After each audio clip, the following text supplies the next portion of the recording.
Hi everyone, my name is Lisa. Welcome to crepemyrtlerow. Today I'm just going to do a quick video on how I'm going to kind of fancy up this stacked pumpkin sculpture. It is like the resin material, and so it's not very heavy, but it's a little heavier than just regular plastic. And it looks good like it is, and it's tall. It's about 25 inches tall, and the bottom one is about 17 to 18 inches across. So it's, it's fairly good size. I'm going to put it on my front porch, and I like it like it is, but I had a actual real stack of pumpkins a few years ago, that I had put, and the colors on those I just loved. There was like a white one, an orange one, and then the green one that as it sat there, the top of it started fading into a bright yellow and like coming down the sides. And I absolutely loved it. And I'll insert the inspiration photo in here so you can see what I'm talking about. Now, I'm not going to do it exactly like that one, because I think on that one, the bottom one was the white pumpkin. And I think I want my middle one to be my white pumpkin on this. But I'm just going to take some paint. I've already got it out, some chalk paint. And I'm going to do, I'm going to do like a heavy dry brush technique on this one, and then the same with that one with some green color. So this, I've gotten some paint on here, and then I'm just wiping a bunch of it off. And I've shown this dry brush technique before, and then I'm just going to go up there and then just kind of, and the reason I'm saying it's dry brush, because I'm not worried about getting it like solid up under here, because I'm going to go back with some stain and kind of distress it a little bit with the stain and all that. So I'm not wanting it like perfectly white. And so that's why I don't wipe all of it off my brush. I just do a little bit, but I don't want a lot on it, so it just, it's like solid paint. Because if you ever use chalk paint, you know how that can get quite heavy and fill it up. So I'm still seeing pieces of the orange, which I like, because I think that'll give it some different dimension and give it a little bit more of a realistic look. And also, I have this on a turntable, so that makes it much easier for me to paint this and spin it around. So I'm going to continue around with the white, then I'm going to go up with my greens next. Okay, so I've got the white on, kind of blow dried it a little bit, letting it dry out a little bit more before I start doing anything yet. Next, I'm going to do the green. And I will show y'all, I will insert a picture of this better so you can tell. But that's my inspiration piece. I had this, and these are all real pumpkins. And as you can kind of see, they have different colors in them.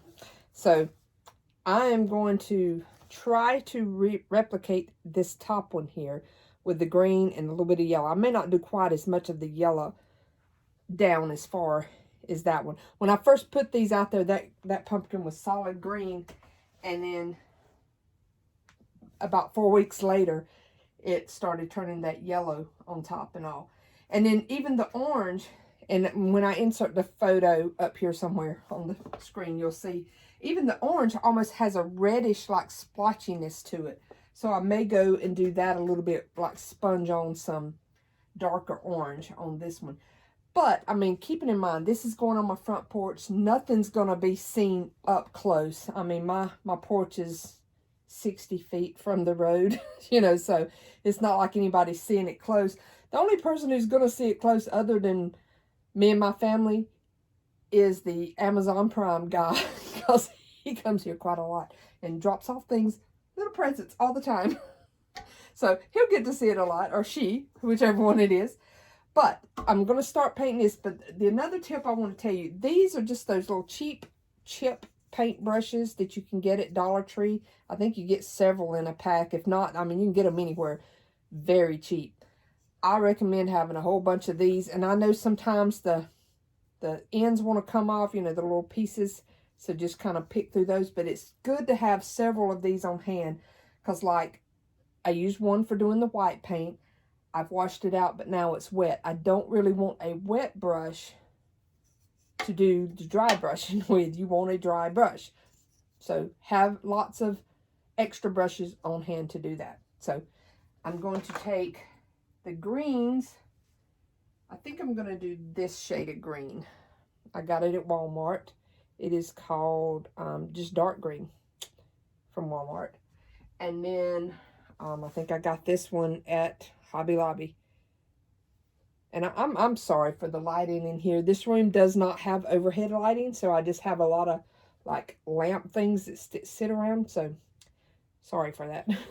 And eventually I will show y'all what this room looks like when I have it put together a little bit better. Right now it's still just a Mod Podge of stuff thrown, and I'm in the middle of doing a bunch of projects, so it's a mess. But I'm going to do the green and then dry brush over the very top with the yellow. And then I think when I'm done with everything, you know, like I said, add a little bit darker orange here, and then maybe take the brown gel stain and stain over that. So let's get started with the green. And just like before, I'm just dipping my brush in the paint, kind of getting it where it's not so much on here, and then I'm just going to kind of, and again, even with this one, I'm not worried if some of the orange shows through. I'm just kind of taking my brush and just kind of dragging it up like that.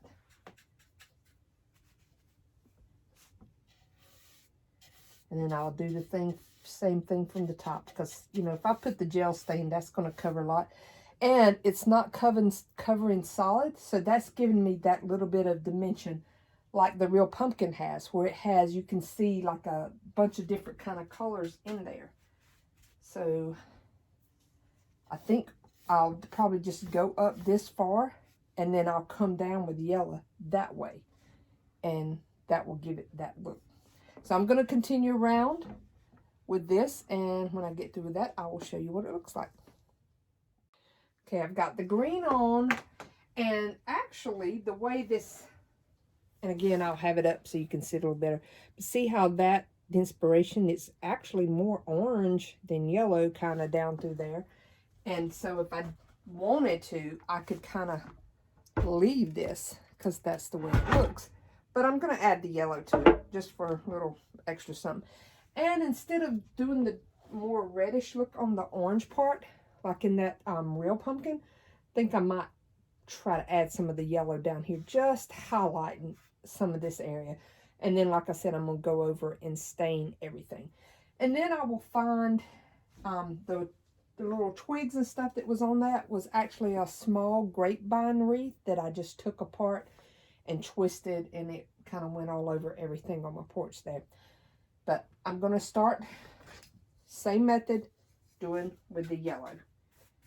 And then with the yellow, I'm going to start up here at the stem and just kind of drag down and let it kind of blend over. Let me see if I can zoom you in here. I think I'll have to see how I'm just kind of taking that, and it's just blending in, and that's the way the actual real pumpkin looked like it had done, just kind of faded into that. So I'm going to continue doing that, and then we'll be back in a minute. So what I'm doing here is just painting the stain on. It kind of looks scary when you're doing it. And then just going back and wiping it off, and just do it in small sections because you don't really want it dry. And if it does get too dry, you can take a wet baby wipe or a paper towel or something and kind of clean that off. So it's just, I mean, it's hard to see it on this camera here, especially because it's making this white look really bad. But it's just giving a little bit of extra dimension to make it more realistic looking. So I'm going to continue doing that. Okay, I want to show you the difference of where I have stained this part of the pumpkin and just this little section right in here versus the not stained. Well, I mean, there's stain up there, but you know how that's just more white and that's just more plain there.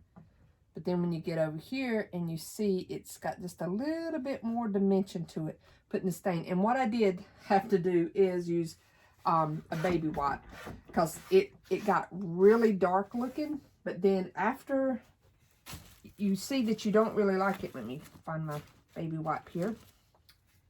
And the baby wipe will take a lot of it off. Just, I mean, very light-handedly go in and wipe if you see there's places that it's too dark, because it will wipe it off. And okay, I know I said I would wait and show you once it was out on my porch decorated, but it dawned on me. The Hurricane Ida, which is now a tropical depression, I think that it's in my area here in South Carolina, is actually coming through this afternoon. And it's supposed to be through tomorrow. And I wanted to get this video out this week for you guys, so I know that I will not be out there decorating for at least the next 2 days. And then that would be pushing it to try to get it, you know, out this week and do that too. So I'll go ahead and show you this. I will show it when I do my porch for fall, so you'll see it there too. But I'll just show you a little bit up close of how I did that dry brushing. And some may not like this, thinking it's kind of the dirty look, but to me, it gives it a more realistic appearance than just the way it did in the beginning. And again, I'll put my inspiration photo up here on the side somewhere so you can see the real pumpkins that look like this and how it was. And I couldn't remember if I showed you, this was the antique and wax that I used. It is very messy. I highly recommend not wearing anything good. You have, you know, old clothes that you don't mind getting stuff on. And you might possibly want to put on gloves, because I ended up having to paint my fingernails because it stained my nails. Even though it's water-based, it still stained my nails a little bit. Not bad, but just enough that they looked like they were dirty. So just a tip there. But that is what I have for this pumpkin. I just wanted to do this quick video to show you guys that, you know, if you see something out in the store and you like the way it looks, but you want to jazz it up a little bit or make it more your style, you know, the sky's the limit of what you can do with a little bit of paint. It's just so easy to transform stuff. Even, you know, thrift store items. Throw a little paint on it and you can change it up. And these will last me forever, hopefully. You know, that I don't break them or whatever. And I can put these out on my porch.